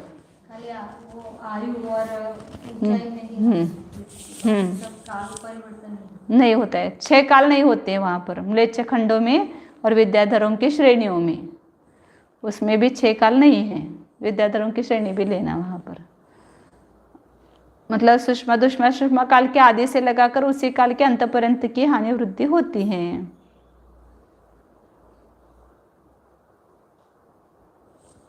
मेष खंडामध्ये चतुर्काल एकच झाला नाही, चौथे पाचवे कालामध्ये तिचं परिवर्तन होते व्रत आहे नक्षत्र. नहीं, पहला दूसरा तीसरा वगैरह काल नहीं होगा वहाँ पर, ये बता रहे हैं। हाँ, अवसर्पिणी का पांचवा छठवा भी नहीं होगा, उत्सर्पिणी का पहला दूसरा भी नहीं होगा, और भोग भूमि के जैसा वाला अवसर्पिणी का पहला दूसरा तीसरा भी नहीं होगा, और उत्सर्पिणी का चौथा पांचवा छठा भी नहीं होगा। उत्सर्पिणी के तीसरे काल के समान और अवसर्पिणी के चौथे काल के समान, उसमें केवल हानि और वृद्धि होगी, उसी काल में हानि वृद्धि होगी। अन्य समय यहाँ जब उत्तम भोग भूमि होगी तो वहाँ पर वैसा ही परिवर्तन होता रहेगा हमेशा, हानि और वृद्धि रूप। हार्य खंड में जब उत्सर्पिणी के चौथे पांचवे और छठे काल का तथा अवसर्पिणी के पहले दूसरे और तीसरे काल का प्रवर्तन होता है, तब भी वहाँ आर्यखंड की उत्सर्पिणी के तृतीय काल के अंत की वर्तना सदृश एक रूप ही वर्तना पाई जाती है। जैसे लास्ट में आकर के रहेगा ना, वैसा वापस यहाँ सब पूर्ण भोग भूमि होने तक वैसा ही रहेगा। अब यह उत्सर्पिणी का पहला दूसरा तीसरा काल आएगा, तो उस तीसरे काल के अंत में वहाँ पर क्या होगा, जो वहाँ पर 500 धनुष ऊंचाई या जो आयु वगैरह है, वैसे सब आगे के मनुष्यों की वो चलेगी, विद्याधरों के वगैरह कि कब तक चलेगी। ये उत्सर्पिणी के 3 काल वापस आगे के, पुनः अवसर्पिणी के 3 काल होंगे, तब तक वैसी वृत्ति होगी। पुनः यहाँ पर जब हानि होती जाएगी तब वहाँ पर भी वह हानि होती जाएगी। अवसर्पिणी का काल आएगा ना पुनः, तो वहाँ फिर पुनः हानि होती जाएगी। फिर यहाँ जब अवसर्पिणी का काल के अंतिम में जैसा होगा, वैसा ही वहाँ पर पंचम काल षष्ठ काल अवसर्पिणी के, पुनः उत्सर्पिणी का पहला और दूसरा काल, वो वैसी प्रवृत्ति रहेगी, मतलब उसमें हानि वृद्धि नहीं होगी। जब यहाँ चौथा या उत्सर्पिणी का तीसरा काल आता, अवसर्पिणी के चौथे काल में हानि हो जाती है क्रम से, उस समय ही वहाँ पर भी हानि होगी 5 म्लेच्छ खंडों में। न तो फिर सब ये हो जाएगा ना, चक्रवर्ती वहाँ जाएंगे दिग्विजय प्राप्त करने, हो इतने छोटे और वो उतने बड़े, ऐसा वगैरह हो जाएगा। तो यहाँ हाँ, और रानी भी हो जाती है चक्रवर्ती की पत्नियाँ, तो वहाँ पर भी वृद्धि ह्रास है केवल चतुर्थ काल जैसा ही। तो चतुर्थ काल के आधे से लेकर के अंत तक जो ह्रास होगा तभी वहाँ पर ह्रास होगा। फिर तटस्थ रहेंगे जब पंचम षष्ठ काल और अवसर्पिणी का पहला दूसरा काल आएगा, तो जैसे यहाँ पर चतुर्थ काल के अंत में जो था वैसा ही रहेगा वहाँ पर। पुनः जब यहाँ पर चतुर्थ काल तीसरा काल प्रारंभ होगा उत्सर्पिणी का, तब पुनः उनकी आयु वगैरह सब बढ़ती जाएगी, शरीर की ऊंचाई वगैरह बढ़ती जाएगी। फिर वहाँ जाएंगे पहला तीसरे काल के अंत में जैसे उनकी रहेगी सब ऊंचाई आयु वगैरह, वैसे पुनः वहाँ से उधर से 9-18 कोडाकोड़ी सागर तक पुनः वैसे तटस्थ रहेगा वहाँ पर। तो उस समय वो म्लेच्छ खंड मतलब कोई चक्रवर्ती होगा ही नहीं ना उस समय उतने काल तक। नहीं, चतुर्थ काल के अंत में जैसा हुआ वैसा तटस्थ है वहाँ पर। पंचकाल में जैसा ये ह्रास हो रहा है वैसा नहीं ह्रास हो रहा है वो वहाँ पर। वो जो चतुर्थ काल के अंत में जितना होकर के रहा है उतना ही रहेगा। फिर पुनः जब यह उत्सर्पिणी काल होगा तो पुनः बढ़ता जाएगा। विद्या कहाँ पर, ये विद्याधरों की श्रेणियों में और 5 म्लेच्छ खंडों में।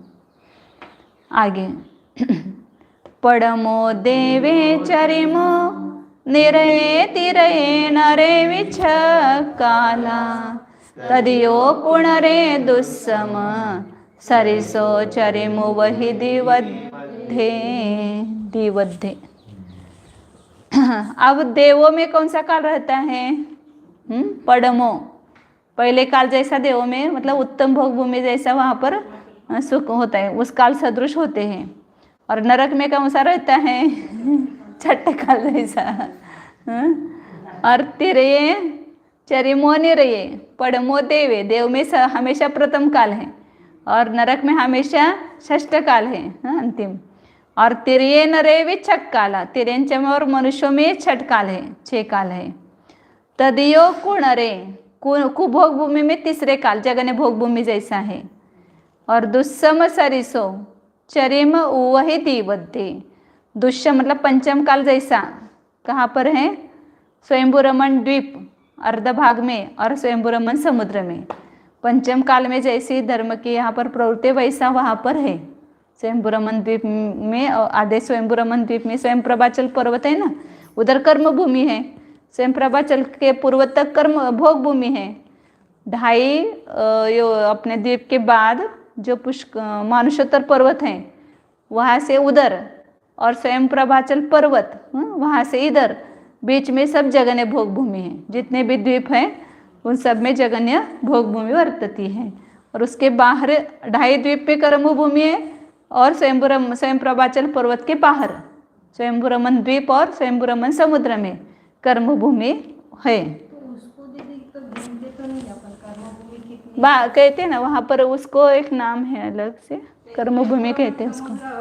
ये 15 कर्म भूमि, और वो उसको क्या बोलते हैं, अभी मुझे याद नहीं आ रहा, शब्द है एक उसमें, कर्म भूमि बोलते हैं उसको।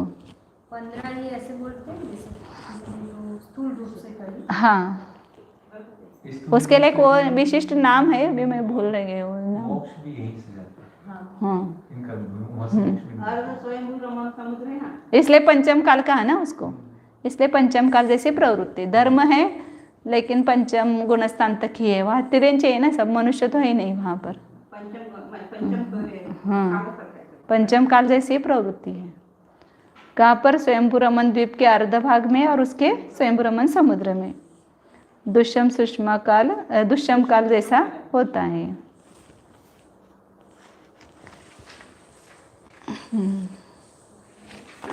उसको कर्म प्रतिभाग ऐसा कुछ नाम आता है शास्त्र में। कर्म, हाँ, ऐसा मतलब कर्म भूमि नहीं है, लेकिन कर्म भूमि जैसा है वो। जितना पण प्रेम नहीं तो पंचम गुण समझ कर तिरंच है ना। यहाँ से बहुत सारे जीव व्रती बन के वहाँ जाते मायाचार करके, तो वहाँ जाने पर तुरंत पुनः व्रती बनते हैं। चलो, चौगो उर संजुत्ता भूमि मुहे 12 4 अट्ठुदा सयलरयण पयाते बेको सवगाढया भूमिं वज्रमय मूल भागा वेलुर्य कयाईरम सिहर जुदा दिवो वहीण मनते पायारा होते सौ।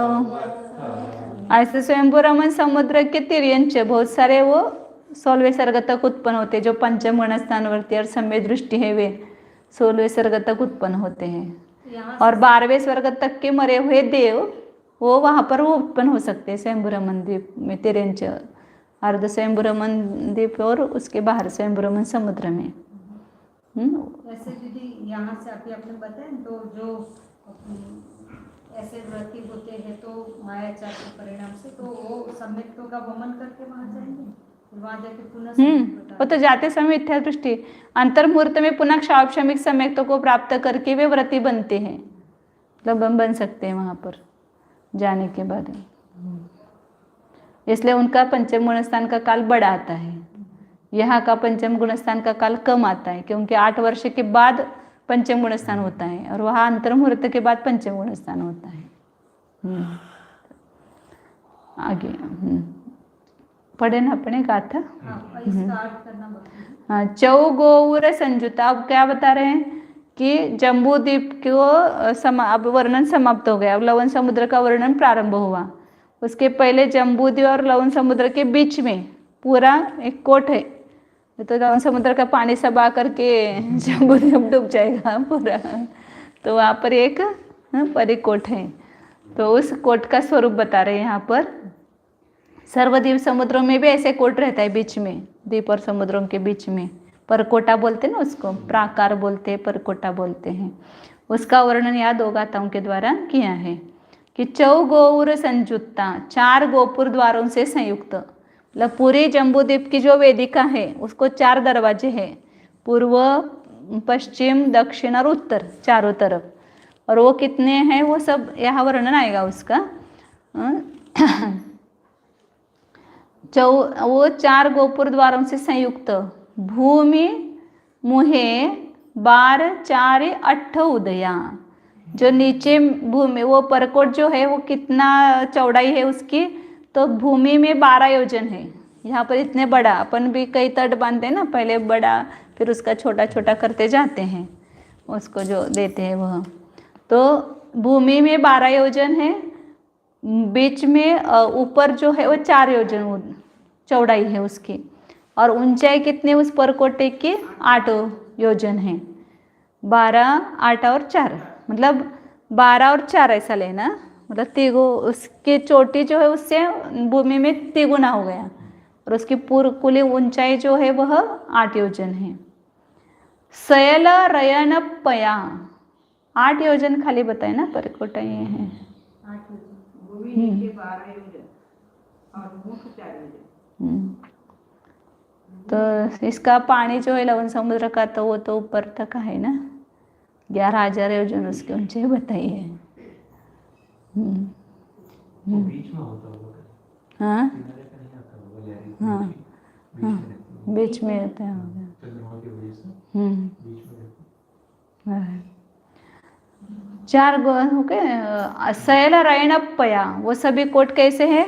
रत्न स्वरूप है, रत्न के हैं परकोट बने हुए। वे ते बेकोश अवगाढ़या भूमि, नीचे भूमि में उसका अवगाह कितना है? 2 कोश। ऊपर भूमि में वो 8 योजन की नहीं 12 योजन की चौड़ाई बताई, लेकिन उसकी जो नींव है वो कितनी है? 2 कोस है, और ऊंचाई 8 योजन, और ऊपर की चौड़ाई 4 योजन।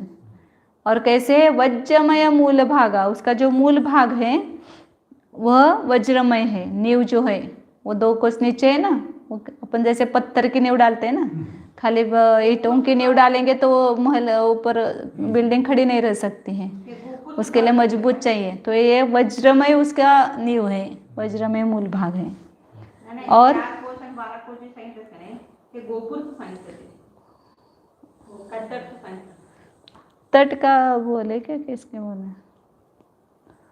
परकोटा ही होना चाहिए इसमें। की भूमी म्हणून सांगितलं ते. ते कशात सांगितलं हे समजलं नाही.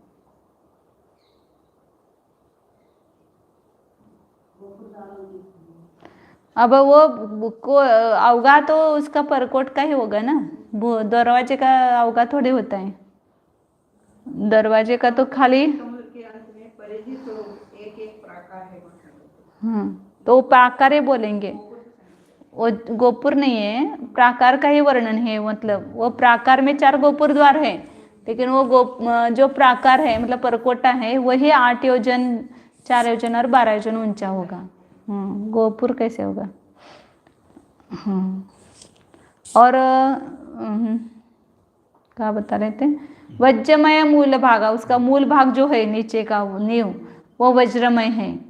और वेलूर्य कयाई रम्य सिंहर जुदा, वैडूर्य मणिकृत अति रमणीय ऐसे शिखर से युक्त है। उस परकोटे के ऊपर वैडूर्य मणि का शिखर है। द्वीप वही न मानते, हर प्रत्येक द्वीप और समुद्र के अंत में प्राकारा, ये प्राकार संवत्त होती, सब जगह है। असंख्यात द्वीप समुद्र है तो सब जगह प्राकार भी असंख्यात है। किसी ने न बनाते हुए कैसे प्राकृतिक है, देखो किसी ने बनाए नहीं, अकृत्रिम है ना, निसर्ग। बरोबर. दरवाजा अजून पुढे सांगतील त्याचे हे उंची बंद रहते ना, कपाट बंद रहते, लेकिन उसमें से वो रहता है ना पानी जाने का, जो नदियों का पानी उस गोपुर द्वार से जाता है कि जो नदी का पानी है ना, वो सीता सितोदा नदी का बताया है। अभी आगे बताएंगे। और भी दरवाजे हैं, इतने ही 4 ही ऐसा नहीं, मुख्य 4 बताए गोपुर द्वार, और भी है जो नदियाँ निकलती है ना समुद्र में मिलती है, वो भी द्वार है। आगे 887 का आता है। पायाराणम उवरिम पुहमच्छे पौमवेदिया हेमी बेकोस पंच सयधनु तुंगा वित्थारया कमसो। प्राकारों के ऊपर पृथक मध्य पौमवेदिया, पद्म वेदिका है। प्राकारों के ऊपर मध्य में सब बड़ा प्राकार का 4 योजन का, तो बहुत बड़ा हो गया ना 4 योजन। उसके बीच में एक और क्या है? वेदिका है। मतलब ऐसा कटड़ापन बांधते हो कि नहीं, ऐसा वर ऐसे जैसे यहाँ चारों तरफ आप देख रहे हैं, वो वेदी जैसा है। ऐसे वो वेदी है वहाँ पर। और अलग अलग। और वो कैसी है वो वेदी? हेमी, सुवर्णमय है। और कितना उसकी चौड़ाई है? 2 कोस 500 धनुतुंगा, 2 कोस ऊंची है और 500 धनुष्य उसका विस्तार है। 500 धनुष्य, वो तो जो ऊपर का भाग है वो 4 योजन का है ना, तो उसके बीच में वेदिका है और वेदिका का विस्तार कितना है? 2 कोस ऊंची है वो वेदी और 500 धनुष्य चौड़ी है। मतलब 2000 धनुष के 1 कोस होता है, तो बीच में वो 500 धनुष की हो सकती है इतनी चौड़ाई। तो इस प्रकार ये वेदिका का वर्णन किया। उस प्राकारों के ऊपर, मतलब वो अच्छा ही उसमें वो सुंदरता तभी आती है ना, प्राकार खड़ा किया लेकिन ऊपर कुछ उसको बॉर्डर नहीं है तो अच्छा नहीं दिखता है। साड़ी पहनते बॉर्डर चाहिए उसके, वो वेदिका है वो साड़ी में किनारे जो है वो। ऐसे वो भित्ति के ऊपर भी वो किनारे में वेदिका है। अब आगे वेदिका के अंदर और बाहर क्या है वो बता रहे 4 गाथाओं के द्वारा। तिस्से अंतो बाहिम हेमशिला तलजुदं वणं रम्मं वावी पासादो विय चित्ता अंतत्तितहिं वाणा। तिस्से मतलब उस वेदिकाओं के अंतो बाहिम, अंदर में और बाहर, हेमशिला तलजुदम, हेम मतलब स्वर्णमय, शिला से युक्त क्या है? तल, तल से युक्त है। नीचे जो है बाह्य और अभ्यंतर वेदियों के दोनों ओर स्वर्णमय शिला से संयुक्त ऐसे वनम रम्मम, रमणीक वन है, वापी है, कुआ वगैरह वापी, प्रासाद महल भी है, और वहाँ पर चित्ता, और वहाँ पर कौन रहते? चित्त मतलब अनेक प्रकार के प्रासाद हैं। और तही वाणा अत्यंती, वहाँ पर व्यंतर देव रहते हैं। उन गोपुर द्वारों के ऊपर का चल रहा है ना, यहाँ पर प्राकार जो है उस प्राकार के ऊपर का चल रहा है। जो सभी द्वीप और समुद्र के अंत में वेदिक प्राकार है और उसके ऊपर वेदिका है, और उस वेदिका के ऊपर ये सब वन, प्रासाद और वापी आदि हैं। उन प्रासादों में व्यंतर, सब जगह व्यंतरों का ही निवास है।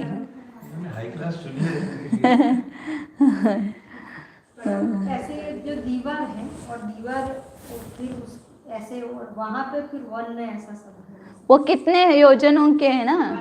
अब जैसे अपने सरोवर वगैरह रहते हैं तो ऐसे बाजू में वो सब इतने रहते हैं, तो कितना वहाँ पर वन पेड़ वगैरह सब लगाते हैं। बहुत खेलने के स्थान होते हैं, क्रीड़ा स्थान वगैरह ऐसे सब बनाते हैं ना। ऐसे आप ये तो बहुत बड़े बड़े हैं ना, 2-2 योजन 4-4 योजन। तो आगे वरमज्ज जहन्नाणं वापीणं चाव विसदवेत्थारा पन्नासूणं कमसो गाढ़ा सगवा सदस भागो। वो जो प्रासाद है उसमें 3 प्रकार के प्रासाद बताए, एक उत्कृष्ट, मध्यम और जगन्य। ये बावड़ी बताए वापीनम।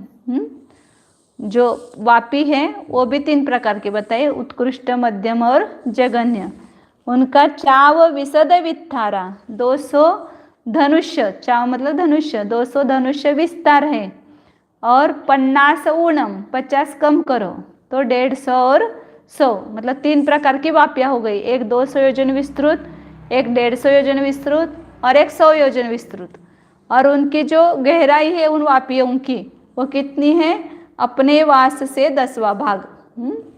जो 200 योजन के वापियाँ हैं विस्तृत, लंबाई चौड़ाई दोनों भी लेना पड़ेगा ना 200 योजन।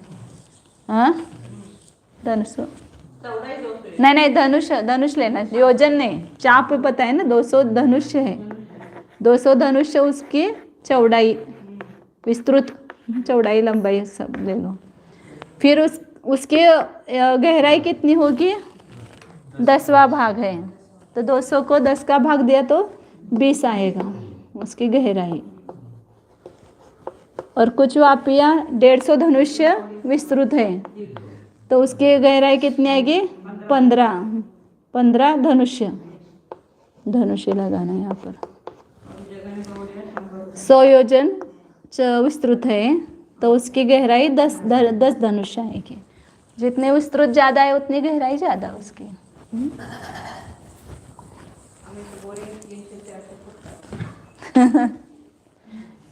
हाँ।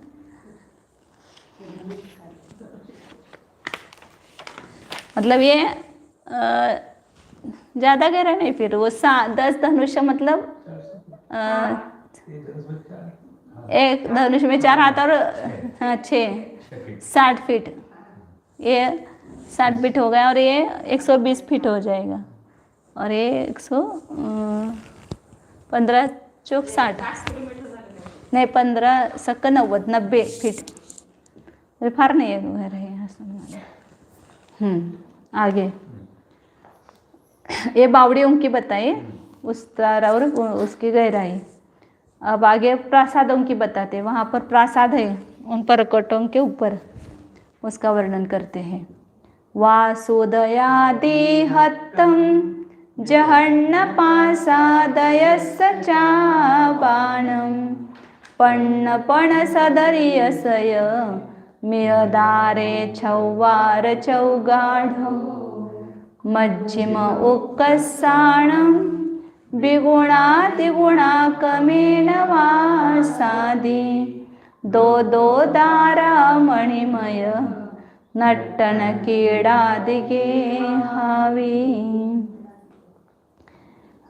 जहन्न प्रासादयस, जगन्य प्रासाद है, उसका व्यास उदय और दीर्घत्व, उसका व्यास मतलब चौड़ाई कितनी है 50 योजन और उसकी ऊंचाई जो है वह 75 योजन। योजन नहीं, योजन ही है क्या, धनुष ही लेना है बराबर, सब धनुषों में आएगा क्योंकि वो इतने बड़ी नहीं है ना। वेदिका का कितना बताया था विस्तार, 500 धनुष है, 500 धनुष विस्तृत है तो उसमें ज़्यादा योजन नहीं आएंगे ना, वो धनुष में आएंगे सब। जगन्य प्रासादों की चौड़ाई है 50 धनुष, उसकी ऊंचाई है 75 धनुष और उसका लंबाई लेंगे ना, लंबाई विस्तार वो 100 धनुष, 100 धनुष, ऐसे 3 ये करते हैं।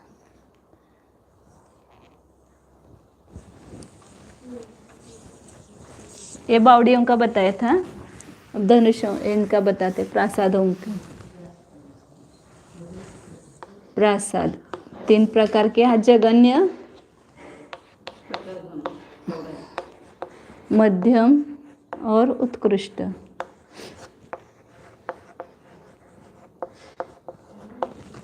उसकी चौड़ाई के बाद ऊंचाई लिए है ना, ऊंचाई और लंबाई।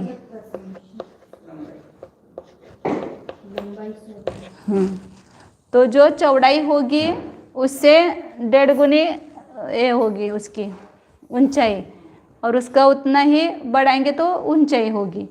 तो यहाँ चौड़ाई उसकी 50 योजन है तो उसकी ऊंचाई 75 योजन नहीं, वापस 75 धनुष होगी, धनुष योजन याद हो रहा है, संस्कार हो गया योजनों का। फिर 100 धनुष लंबाई है उस प्रासादों की, इतने बड़े बड़े प्रासाद हैं। फिर उसके बाद मध्यम प्रासाद जो है उसकी चौड़ाई कितनी है 100, तो इसका 1.5 गुना वो लेना, 100 धनुष, 150 धनुष उसकी ऊंचाई होगी और 200 धनुष की लंबाई होगी। तो लंबाई की आधे चौड़ाई होती है और ऊंचाई उसके, ये तीनों का ऐसा ही हमेशा अनुपात रहता है।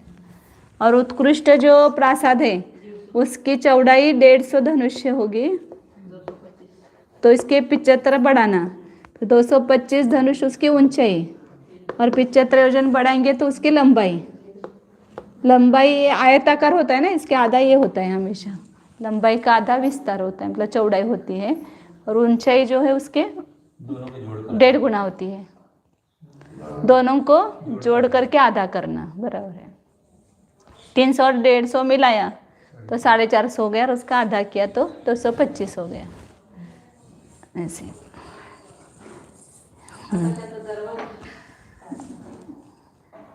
ये प्रासाद बताए ना, यह गाता होगा ही क्या पूरी नहीं। वासुदयादिहत्तम, वो क्रम से लगाना। व्यास उदय मतलब ऊंचाई और दिहत्त मतलब लंबाई। वो जगन्य प्रासादों की चापाना मतलब धनुषों में। पर्ण मैंने 50, पर्ण सदरी मतलब 75 और सय मतलब 100 है। फिर दारे चौवार चौगाड़ो, उसका जो दरवाजा होगा जगन्य प्रासाद का वो कितना होगा? 6 धनुष। 4 धनुष कहाँ आया इसमें? चौगाड़ो, हाँ। उसका जो गहराई होगी वो 4 धनुष, उसकी चौड़ाई है वो 6 धनुष है। हाँ 6 उसकी चौड़ाई, वो क्रम से लगाना पड़ेगा। और उसके 12 धनुष ऊंचाई और 4 धनुष उसकी गहराई। इन्होंने लिखते समय उल्टा लिखा है, मतलब पहले गाढ़ लिखा फिर वो ऐसा लिखा ना, इसलिए गड़बड़ होती है। 6 धनुष यहाँ पर इसकी, ये 6 धनुष उसकी चौड़ाई और एक गाढ़ मतलब गहराई जो है वो 4 धनुष है और ये उसकी लंबाई जो है वो 12 धनुष है। बराबर है ना?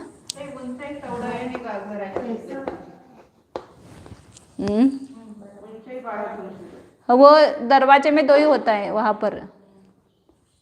गाद मतलब क्या लेंगे इसके नीचे? 12 धनुष ऊंचाई है, हाँ वही बराबर है, लेकिन उसके गाढ़ मतलब क्या लेंगे? नीचे दरवाजा लेना, नीचे होता है, नीचे होता है दरवाजा। 12 धनुष ऊंचाई आएगी उसकी, 6 धनुष उसकी चौड़ाई है और उसकी ऐसे मोटाई लेंगे 4 धनुष। मोटे दरवाजा इतना मोटा 4 धनुष का है, उसके ऐसे चौड़ाई जो है वो 6 धनुष है, उसकी ऊंचाई 12 धनुष। ऐसे जाडे म्हणतो की नहीं अपन, जाडी व्यास। और बीच का जो प्रासाद है उसका बता रहे, मध्यम उक्कस्थानम बिगुणा, मध्यम उससे दुगुना, उत्कृष्ट उससे तिगुना होगा पहले से, इससे ये दुगुना है उससे ये तिगुना है और फिर इसकी अपेक्षा से वो लगाएंगे। कमेण वासादि, क्रम से वो सभी लेना, इससे दुगुना मध्यम का है चौड़ाई, उससे तिगुनी है। यहाँ पर इससे दुगुनी और इससे तिगुनी, फिर इससे दुगुनी और उससे तिगुनी। 100 है तो 100 से दुगुनी और उससे तिगुनी। फिर 2 दारा, इसके 2 दरवाजे। मणिमय, कैसे वो मणिमय है। और नर्तन क्रीड़ादि गेहा भी, उस प्रासाद में नर्तन क्रीड़ादि गृह है, उनका दिन भर जाना चाहिए ना मनोरंजन वगैरह करने के लिए, नृत्य क्रीड़ा वगैरह स्थान है वहाँ पर। नृत्य गृह क्रीड़ा गृह आदि की रचना से सहित है। अब उन प्राकारों द्वारों के दरवाजों की संख्या बताते, कितने प्राकारों के कितने दरवाजे होते हैं और उनका व्यासाधिक कहते हैं। विजयम च वैजयंतम जयंत अवराज्यम च वादि दार चौकाणुदौ अड़जोयण मध्यवेत्थारा। 4 दरवाजे मुख्य पहले बताए थे ना उन्होंने, तो पूर्व दिशा में, उत्तर दिशा, दक्षिण, पश्चिम और उत्तर दिशा में, तो क्रम से लगाना। पूर्व दिशा में विजय दरवाजा है, दक्षिण दिशा में वैजयंत, फिर पश्चिम दिशा में जयंत और उत्तर दिशा में अपराजित। अपने यहाँ भरत क्षेत्र के पास है वो वैजयंत है वो वाली। फिर दार चौकाणुद, वहाँ के 4 दरवाजों की ऊंचाई कितनी है? 8 योजन और चौड़ाई कितनी है? अर्ध विस्तारा, उसका आधा विस्तार है। 4 योजन प्रमाण। हमेशा वो दरवाजे के वैसा ही बताते हैं, जितने ऊंचे है उसका आधा उसकी चौड़ाई है। ऐसे 6 फीट है तो ऐसे 3 फीट होगा ऐसे। आगे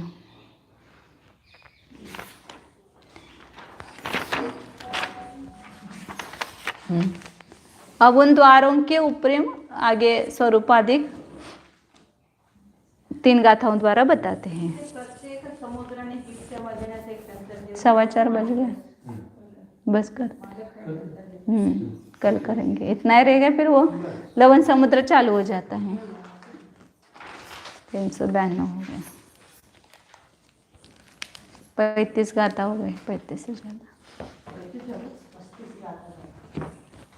857 हुई थी ना, अभी 892 हो गए।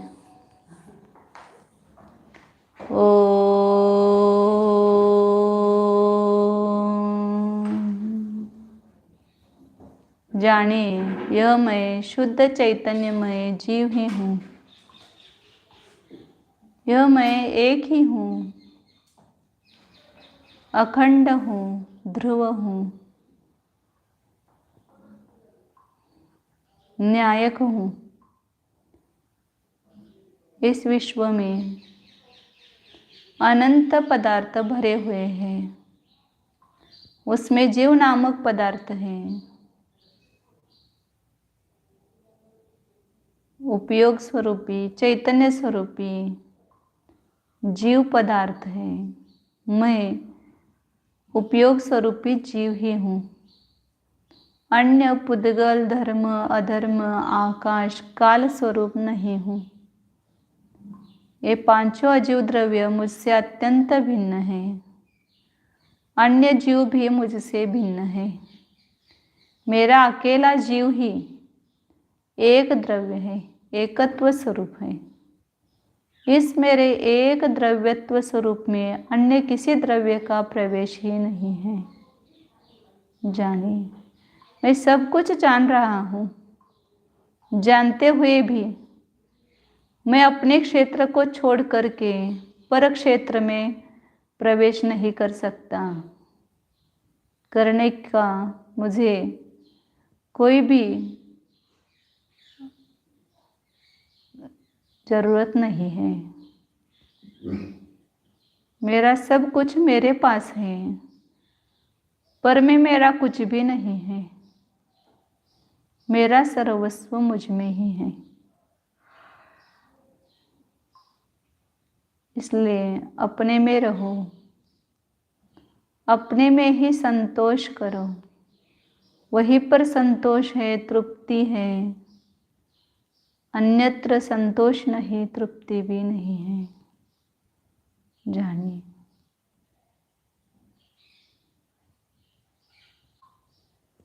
शुद्ध चैतन्य स्वरूप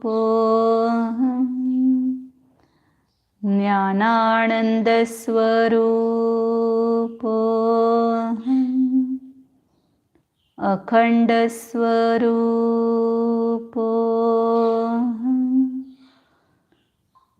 न्यायक स्वरूप शुद्धोऽहम् एकोऽहम् ध्रुवोऽहम् शुद्धोऽहम् ओम।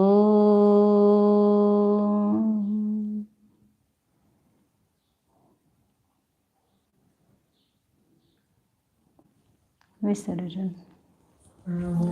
हरिहन्ताणं नमो सिद्धाणं नमो